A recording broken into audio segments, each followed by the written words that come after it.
महाराज जी, सबसे पहले माँ मातंगी धाम विश्व भर में अब ये प्रख्यात हो रहा है, लेकिन बहुत सारे हमारे दर्शक हैं, बहुत सारे लोग हैं जो माँ मातंगी धाम की कॉन्सेप्ट को समझना चाहते हैं। ये सोच कहाँ से शुरू हुई? देखिए, 10 महाविद्या में से 9वीं महाविद्या है माँ मातंगी। और माँ मातंगी दिव्य धाम में 3 महाविद्या विराजमान है, माँ बगलामुखी, माँ छिन्नमस्ता और माँ मातंगी।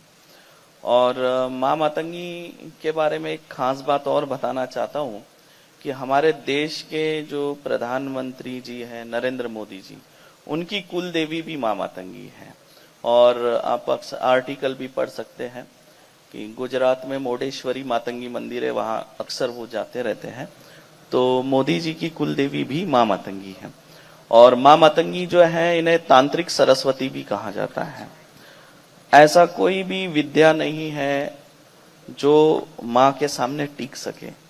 तंत्र विद्या की उत्पत्ति भी जो है माँ मातंगी के चरणों से हुई है।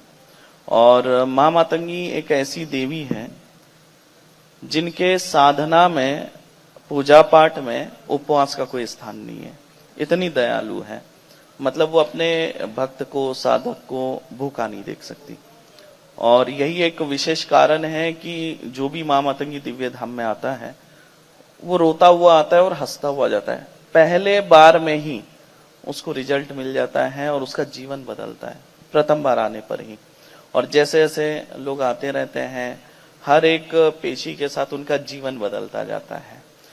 कई लोग जो ऐसे बोलते थे कि अब हम मर जाएंगे, लेकिन धाम आने के बाद उनको एक नई दिशा मिली, एक नया जीवन मिला। और माँ मातंगी दिव्य धाम में अर्जी भी लगती है, पर्चा भी बनता है। और इसलिए जो है माँ मातंगी दिव्य धाम को छत्तीसगढ़ का पहला त्रिकालदर्शी दिव्य दरबार के नाम से जो है जाना जाता है।